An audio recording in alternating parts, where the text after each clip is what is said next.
सतगुरु की साजी निवाजी प्यारी सात संगत जी, प्यार और सत्कार से कहना धन निरंकार जी। हर हाल में दाता का जो शुक्र मनाते हैं, उनके घर खुशियों की होती बरसाते हैं।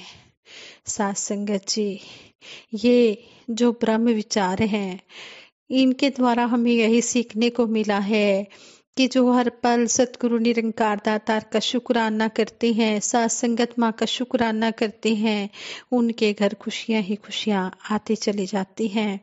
आप सभी का शुक्राना करते हुए आप जी के आशीर्वाद से दासी ये विचार रखने जा रही है। आप जी ये विचार प्रवान करें, अगर कोई गलती हो जाए तो क्षमा करें। आज के विचारों का टॉपिक है, क्या हम विश्वसनीय हैं? ये बात हमें सत्संग में आने से ही मिलती है, क्योंकि किसी पर भी विश्वास करना विवेक के द्वारा ही संभव होता है।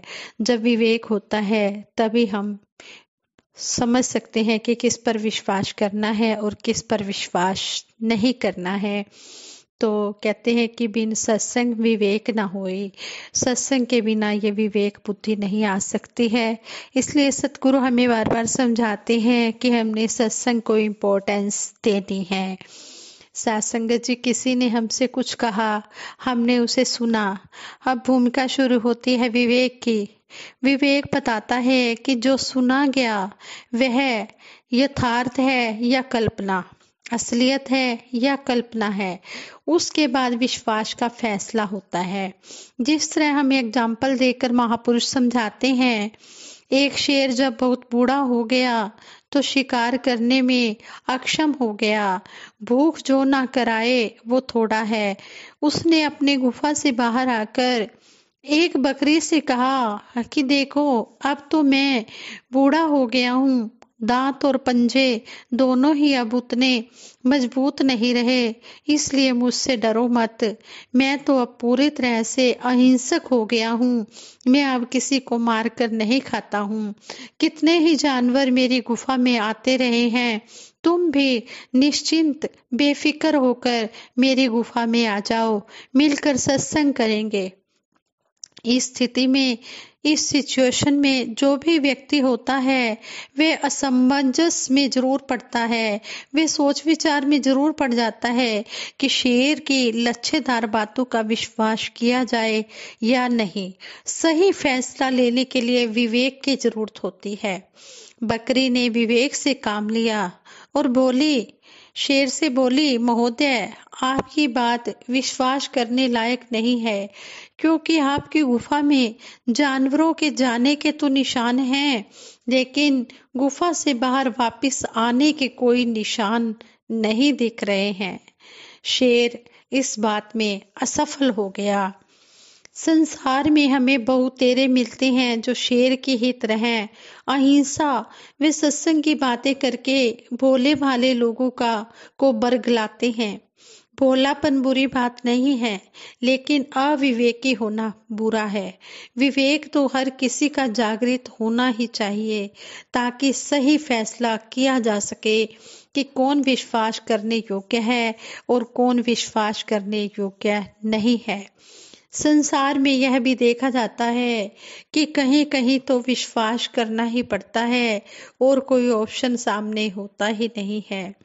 जैसे संतान का माता पिता पर और माता पिता का संतान पर, यात्रियों का ड्राइवर पर और हजामत कराने वाले का नाई पर विश्वास इसी श्रेणी में आता है।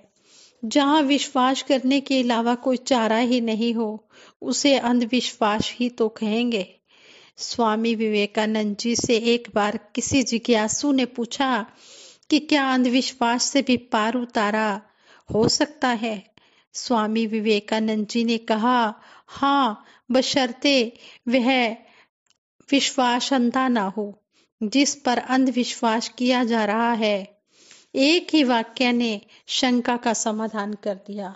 संसार में नेत्रहीन कम है, नेत्रवान ज्यादा है। तब भी विश्वास का पहिया चरमराया हुआ है, क्योंकि मोस्टली लोगों के विवेक की जो आंखें हैं वो बंद हैं। जनता हो या सरकार, हर कोई विशेष के क्वेश्चन से जूझते नजर आते हैं। लाल मिर्च में ईंट का चूरा कितनी मात्रा में मिला होगा, या गरम मसाले में घोड़े की लीद कितनी मात्रा में मिली होगी, कौन कह सकता है। यही हाल राजनीतिज्ञों का भी है। कौन कब किस दल का सिरमौर हो जाएगा, कोई भी निश्चय से नहीं कह सकता, क्योंकि पीते पीते कभी यूं जाम बदल जाते हैं। इसके बावजूद विश्वास तो करना ही पड़ता है। सिंथेटिक दूध को भी असली ही मानना पड़ता है, क्योंकि आम आदमी के पास इसे जांचने का कोई उपाय नहीं। युग प्रवर्तक बाबा गुरबचन सिंह जी महाराज कहा करते थे कि आज तक किसी गाय भैंस ने मिलावट वाला दूध नहीं दिया। मिलावट जब भी होती है तो लोगों के द्वारा ही होती है। इसी प्रकार किसी भी गुरु पीर पैगंबर ने हमेशा सत्य का ही संदेश दिया है। वैर द्वेष नफरत अहंकार आदि की मिलावट तो बाद में ही की जाती है। मिलावटों से बचकर असलियत का दर्शन करना होगा। एक सतगुरु की शरण में कोई व्यक्ति शिष्य होने के लिए आया। गुरुजी ने उसे स्नान करके आने को कहा। उसके आने से पहले गुरुजी ने आश्रम की सफाई करने वाली बहन को समझा दिया कि जब वो शिष्य नहा कर आए तो धूल उसकी ओर उड़ा देना। उसने जब वैसा ही किया तो वह व्यक्ति उसको मारने को झपटा। गुरुजी ने कहा, अभी तो भेड़िए की तरह झपटते हो, ब्रह्म ज्ञान कैसे टिकेगा, अगले साल आना। सतगुरु को उस पर विश्वास था, तभी कहा कि अगले साल आना, नहीं तो कहते कभी मत आना। आए हुए को भी गुरु पर यकीन होता है।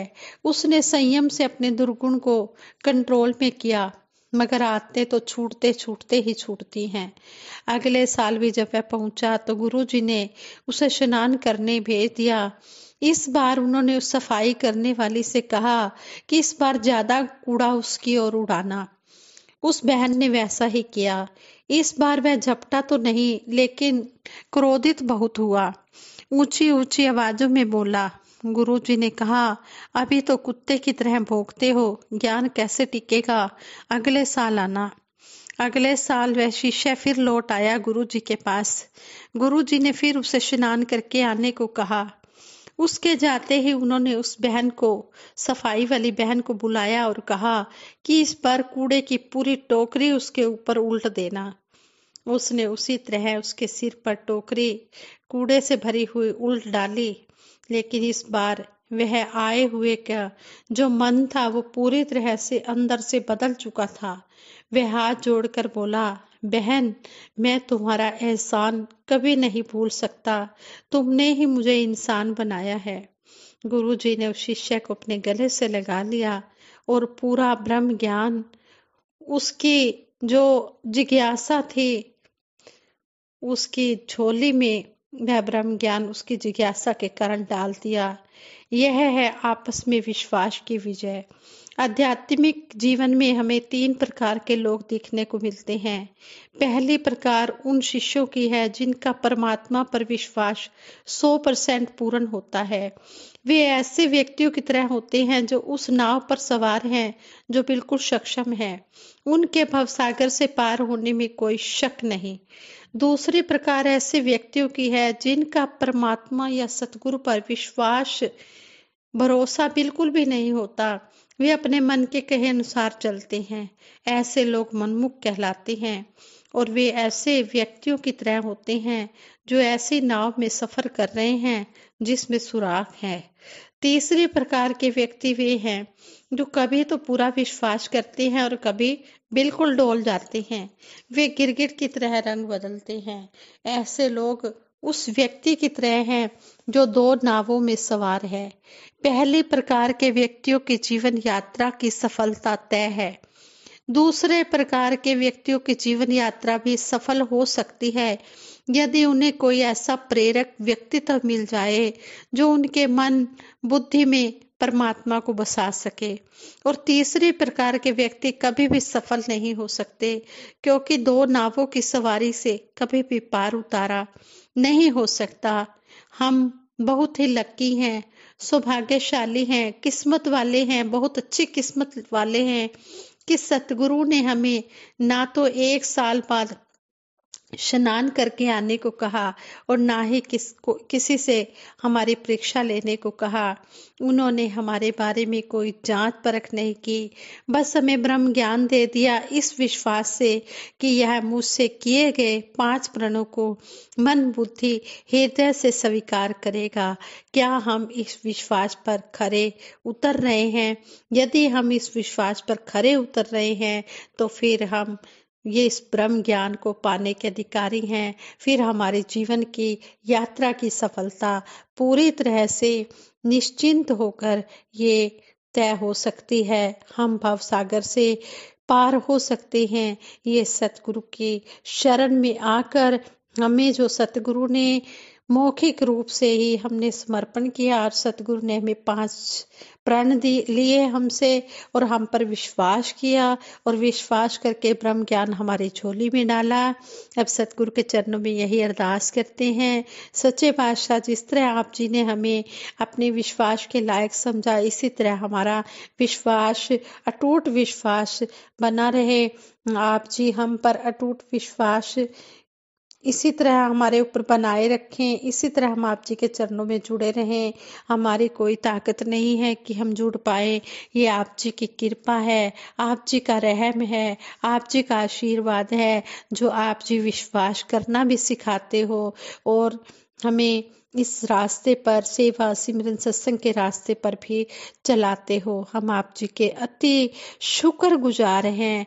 हम आप जी का बहुत बहुत बहुत करोड़ों बार धन्यवाद करते हैं कि हे मेरे सतगुरु सच्चे पातशाह, आप जी ने हमारा कोई अवगुण तो आप देखते ही नहीं हैं और गुण हमारे अंदर है ही नहीं। आप जी ने हमारा कोई अवगुण नहीं देखा और हम पर तरस किया और हमें चरणों से लगाया। सतगुरु मेरे रहम किता चरना दे नाल लाया है, रम्या राम अवतार गुरु ने चिंते विच दिखाया है।